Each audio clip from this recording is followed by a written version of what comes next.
Hai, Assalamualaikum warahmatullahi wabarakatuh. Selamat sejahtera. Apa khabar semua? So, hopefully kamu semua berada dalam keadaan sihat, sejahtera, aman, damai, tenteram. Okay, so hari ini masih lagi bersama dengan cikgu dalam bab 3 kelestarian alam sekitar. Tapi hari ini kita akan cover berkenaan dengan pencemaran alam sekitar. So, apa yang kita akan belajar hari ini? Okay. So, standard kandungan kita pada hari ini adalah membincangkan berkenaan dengan pencemaran alam sekitar. Dan standard pembelajaran kita menerangkan jenis dan punca pencemaran alam sekitar, mengkaji tahap pencemaran air daripada sisa domestik. Okey, nanti kita akan tengok apa semua ni, dan mereka cipta kaedah pembersihan air yang tercemar menggunakan teknologi hijau. Wow, tajuk ni memang agak menarik dan memang kena dengan keadaan kita sekarang. Okey, jom kita tengok apa yang kita akan cover dalam tajuk ni. Okey. So, pertama sekali kita akan berbincang berkenaan dengan jenis dan punca pencemaran alam sekitar. So, kalau tengok sampah dekat sini, kita pun rasa macam, ish, tak bestnya. Rasa macam rimah serabut kan. Okey. So, pencemaran alam sekitar merupakan satu perubahan ciri fizikal, kimia ataupun biologi yang tidak dikehendaki dalam komponen alam sekitar iaitu udara, air dan tanah. So, apa-apa perubahan ciri fizikal, perubahan kimia ataupun perubahan biologi yang kita tak nak, yang kita tak dikehendaki dalam air, dalam udara, dalam tanah, itulah yang kita katakan pencemaran alam sekitar. Okey, so pencemaran alam sekitar menyebabkan kemudaratan dan ketidakselesaan kepada semua hidupan serta menyebabkan isu alam sekitar seperti banjir kilat dan sebagainya. So, kalau rasa tempat kita tu mudah air naik, kalau hujan sikit air naik, so cek-cek lah longkang tu, tengok longkang, tengok sampah buang kat mana kan. So, maybe salah satu puncanya adalah daripada pencemaran alam sekitar. Okey. So, jenis dan punca pencemaran alam sekitar. Ada beberapa jenis pencemaran, antaranya pencemaran udara, pencemaran air, pencemaran tanah dan pencemaran terma yang kita akan bincangkan hari ini. Dan kita juga akan bincangkan berkenaan punca-punca setiap pencemaran ni. Baik, kita pergi dulu kepada pencemaran udara. Pencemaran udara ni ada dua punca yang besar. Satu daripada semula jadi, satu lagi daripada faktor buatan manusia. Okey, kita cover dulu faktor semula jadinya.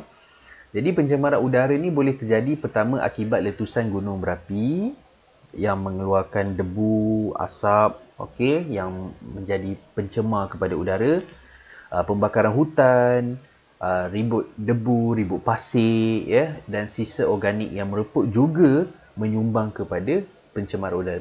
Tapi ini adalah faktor semula jadi, ya, yang kita tak boleh nak kawal. Tapi yang buatan manusia ni lah yang kita perlu fikirkan something. Kalau tak boleh nak, kita kena fikirlah macam mana nak kawal buatan manusia ni. Antaranya gas daripada exhaust daripada alat ataupun kenderaan bermotor, daripada relau bagas, okey, daripada stesen jawatan terma, industri dan tapak pelupasan sampah juga, yang mana membebaskan gas-gas, contoh gas metana dan bau yang boleh mencemarkan udara.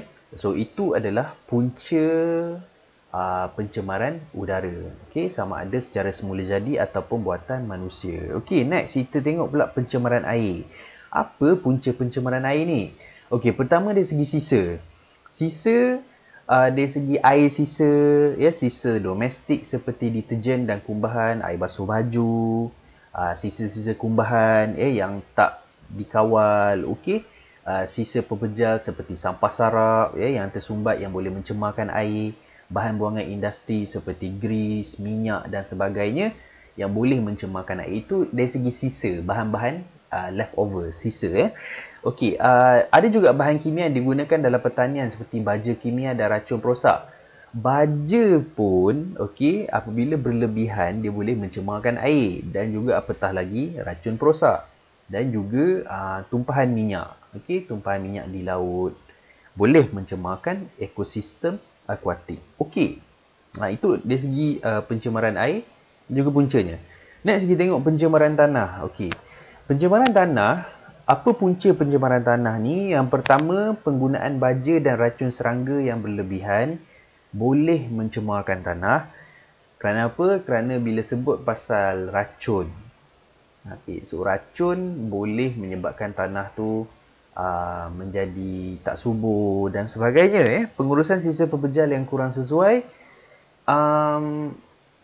mungkin dengan cara buang sampah merata-rata, itu maksudnya sisa pepejal yang kurang sesuai ataupun buang bahan-bahan makanan di tempat yang tidak sepatutnya, buang merata-rata.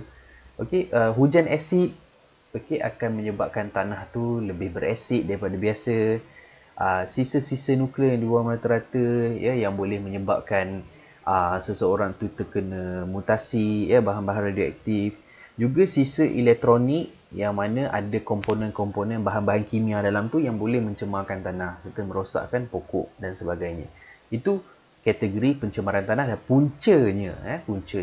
Next adalah jenis pencemaran adalah pencemaran terma. Terma ni haba. Jadi apa puncanya? Pertama adalah penyahutanan. Penyahutanan ni maksudnya kita nak clearkan hutan. Maksudnya macam tu. Penyahutanan ni maksudnya kita nak clearkan satu kawasan, sama ada untuk tujuan kita nak bina bangunan ataupun tujuan pertanian. Selalunya orang akan bakar hutan. Itu menyebabkan pencemaran terma. Seterusnya adalah aktiviti perindustrian, di mana yang ada sesetengah industri yang menggunakan haba, menggunakan contohnya pembakaran-pembakaran yang melibatkan haba yang menyebabkan kawasan tu jadi panas. Boleh jadi juga contohnya stesen janakuasa nuklear ataupun stesen janakuasa yang mana melibatkan haba. Untuk menyejukkan enjin tu kita kena guna air. So air yang sejuk apabila dia masuk ke dalam kawasan panas untuk menyejukkan enjin tu, dan yang keluar tu adalah air panas. Hasil daripada air panas tadi dia akan dialirkan ke tasik. Itu akan menyebabkan pencemaran terma juga. Dan pembakaran bahan api kenderaan ataupun mesin yang boleh menyebabkan keadaan sekitar tu menjadi panas. Itu pencemaran terma. Boleh mengganggu ke ekosistem? Ya, benda ni boleh mengganggu ekosistem. So that's why kita kenali dia sebagai pencemaran terma. Pencemaran terma. Okey. Next kita tengok tahap pencemaran air daripada sisa domestik. Okey, indeks pencemaran udara ataupun IPU merupakan parameter pencemaran udara yang diukur untuk menentukan tahap pencemaran udara. Biochemical Oxygen Demand ataupun BOD pula merupakan parameter pencemaran air yang diukur untuk menentukan tahap pencemaran air. Kalau kita nak tahu pencemaran udara tahap dia seteruk mana, kita menggunakan indeks pencemaran udara. Tapi kalau nak ukur pencemaran air, kita kena tengok tahap BOD ataupun Biochemical Oxygen Demand. Tengok tahap BOD. Itu untuk air. Kalau IPU untuk udara. Okey, so jangan confuse tu. Okey. Next. Eutrofikasi. Eutrofikasi. Apa pula eutrofikasi ni? Okey, eutrofikasi ialah respon ekosistem terhadap penambahan ion fosfat dan ion nitrat daripada deterjen, baja dan sampah ke dalam satu ekosistem akuatik. Pertumbuhan alga yang pesat dalam air yang mengandungi bekalan ion nitrat yang berlebihan adalah contoh eutrofikasi. Kesan negatif eutrofikasi termasuklah pengurangan kandungan oksigen dalam air yang boleh menyebabkan kematian haiwan dan tumbuhan akuatik. Okey, apa eutrofikasi? Ia adalah respon ekosistem terhadap pertambahan ion fosfat dan ion nitrat. Okey, contoh. Kalau tengok daripada gambar rajah ni, untuk tanaman-tanaman selalunya orang berbuah baja. Dalam baja adalah ion fosfat, ion nitrat dan pelbagai nutrien-nutrien lain lah untuk tumbuhan yang kita cover dalam bab 2 itu. Ingat tak? Nutrien, makronutrien dan mikronutrien tu. Sikit tak apa, tapi ini berlebihan. Bila berlebihan, dia akan apabila hujan turun ataupun bila kita siram, air tu mengalir dalam longkang dan seterusnya mengalir ke dalam kolam ataupun tasik dan sebagainya. Bahan-bahan baja ni sebenarnya dia akan menyebabkan pertumbuhan alga yang pesat di dalam air. So apabila alga banyak tumbuh di atas air, sebenarnya tanpa disedari dekat bahagian bawah ni ada juga rumpai-rumpai, ada juga tumbuhan-tumbuhan dalam air yang mana apabila alga banyak dekat atas ni, jadi cahaya matahari tidak dapat menembusi alga-alga yang dekat bawah ni. Di mana alga-alga bawah ni, cara dia untuk hidup adalah melalui fotosintesis, dan dia akan membekalkan oksigen ke dalam air ni. Itu function dia. Tapi apa akan jadi kalau alga ni block cahaya matahari? So bila alga ni block cahaya matahari, okey, tumbuhan-tumbuhan dalam air ni tak dapat cahaya matahari dan tidak dapat melakukan fotosintesis. Seterusnya alga ni mati. Okey, rumpai-rumpai ni mati. Bila rumpai mati, okey, dia akan apa orang kata,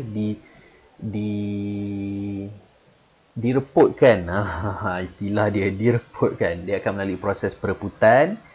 Dia akan direpotkan oleh mikroorganisma bakteria dan sebagainya. Okey, dan mikroorganisma tu untuk pereputan dia menggunakan oksigen. So that's why oksigen dalam ni dia akan jadi makin berkurang disebabkan oleh bakteria tadi yang menggunakan oksigen untuk menguraikan bahan-bahan ni. Okey, dan kita dah belajar kan, bila proses penguraian berlaku, karbon dioksida akan banyak dalam ni. Ini akan menyebabkan ikan-ikan ataupun haiwan-haiwan dalam air dia akan kekurangan oksigen. Itu puncanya, ya. Alga pun akan mati dan proses yang sama decay berlaku. Itu proses penguraian akan berlaku yang menyebabkan oksigen jadi kurang. Itu masalahnya, oksigen sekarang jadi kurang. Bila oksigen dalam ni kurang, so ikan-ikan akan matilah. Jadi punca asal usul tok nenek moyang dulu-dulu, asal usul ni okay, asalnya daripada baja yang berlebihan. Cerita dia, baja berlebihan akan menyebabkan pertumbuhan alga yang pesat. Pertumbuhan alga akan menyebabkan cahaya matahari dihalang oleh alga ini. Dan rumpai-rumpai ini akan mati dan akan direpotkan oleh bakteria perebutan yang akan menyebabkan oksigen jadi kurang. Itu punca dia. Apabila oksigen kurang, ikan-ikan ataupun haiwan-haiwan ataupun organisma dalam air ni, organisma akuatik akan mati. Okey, so inilah eutrofikasi, ya. Eutrofikasi. Okey, boleh faham? Kalau tak faham boleh ulang semula part ni. Okey, boleh ulang tonton semula. Tak apa, jangan risau. Kalau tak faham juga boleh tanya dalam ruangan komen. Okey, next. Biochemical oxygen demand ataupun BOD. So what is BOD? BOD merupakan jumlah oksigen terlarut yang diperlukan oleh mikroorganisma seperti bakteria untuk menguraikan bahan organik dalam satu sumber air. Benda yang sama saya ulang tadi. Okay, semakin tinggi BOD, ini kena tahu, semakin tinggi BOD bagi satu sampel air, semakin banyak mikroorganisma yang berada dalam sampel air itu. Makin tinggi BOD, makin banyak mikroorganisma. Confirm lah kan? Sebab biochemical oxygen demand. Semakin tinggi demand kepada oksigen, semakin banyak mikroorganisma dalam tu lah. Macam kita lah, dalam tempat yang sesak-sesak. Lagi banyak orang dalam tempat sesak tu, lagi banyak oksigen yang kita perlukan. So, semakin tinggi BOD. Itu dia punya analogi dia lah.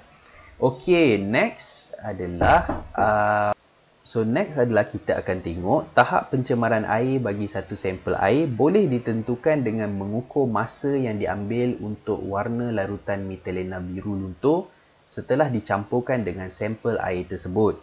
Jika kandungan oksigen terlarut rendah, warna larutan metilena biru akan luntur dengan cepat.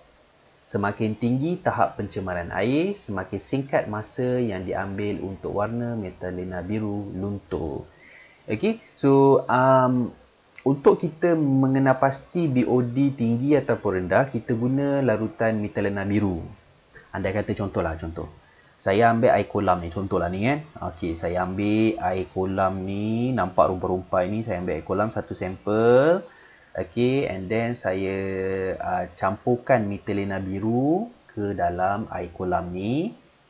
Saya tengok di warna dia tu cepat je jadi clear. Okey, warna dia cepat luntur. Kenapa warna jadi cepat luntur? Ini menunjukkan bahawa BOD adalah tinggi. Okey, tu maksudnya. Sebab semakin tinggi tahap pencemaran air, semakin singkat masa yang diambil untuk warna metalina biru untuk luntur. Warna dia untuk jadi clear lagi cepat. Okey, so bila saya taruh air kolam, contoh saya ada satu bekas, saya taruh air kolam dalam tu, saya taruh metalina biru tu cepat jadi clear, maksudnya pencemaran air tu sangat tinggi.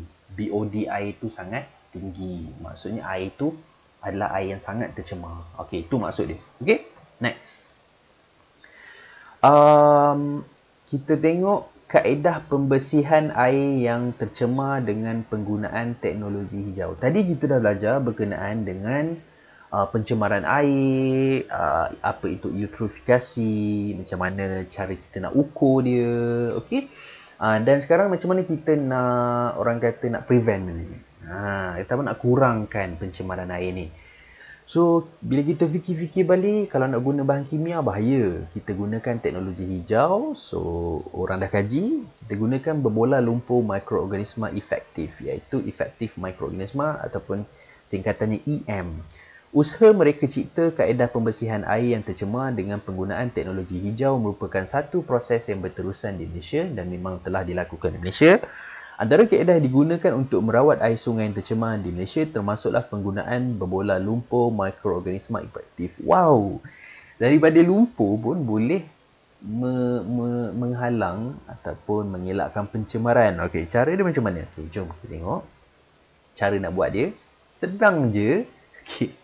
Mula-mula, macam kelas memasak pula hari ni. Okey, mula-mula 1.4 kilo tanah kena sediakan dan 7 kg EM bokashi ataupun rice bran. Rice bran ni kulit sekam padi tu, okey.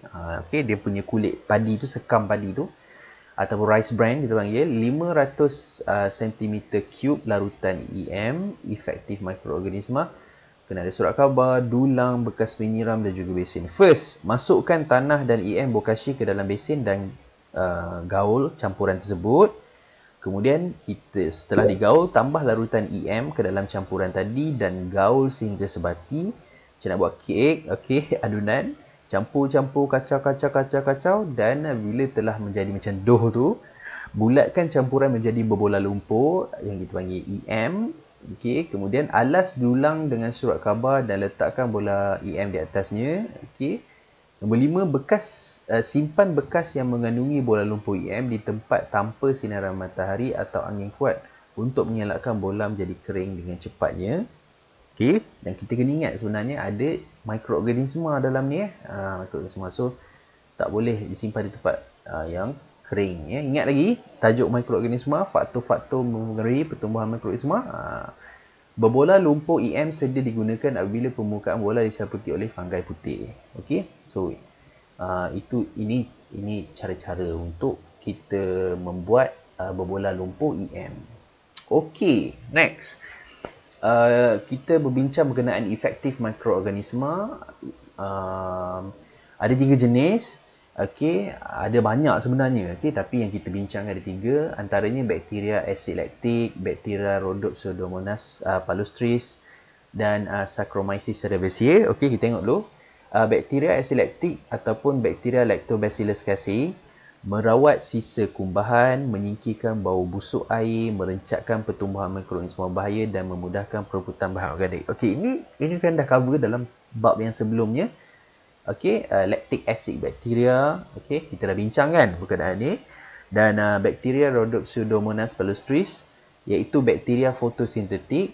Iaitu fotosintetik boleh buat makanan sendiri melalui cahaya matahari, menggunakan bahan organik untuk mensintesis bahan yang berguna seperti asid amino dan gula untuk pemakanan haiwan dan tumbuhan akuatik.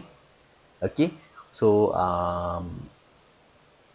jadi dia bakteria ni yang bagus ni dia boleh menghasilkan asid amino dan gula supaya haiwan akuatik boleh makan dia. Macam tu. Sebagai sumber makanan lah sebenarnya Okey, untuk pemakanan haiwan dan tumbuhan akuatik. Dan yeast Saccharomyces cerevisiae, yeast menghasilkan bahan keperluan bagi pertumbuhan-tumbuhan hijau. Jadi ini antara mikroorganisma kita panggil EM. Okay, efektif mikroorganisma yang boleh orang kata sedikit sebanyak menghalang pencemaran secara teknologi hijaunya. Okey. So kalau ada apa-apa masalah atau pertanyaan boleh type di ruangan komen. So happy study untuk korang. Kalau tak faham boleh ulang semula video cikgu dan boleh share dengan kawan kalau suka. Okey. So salam sayang daripada cikgu.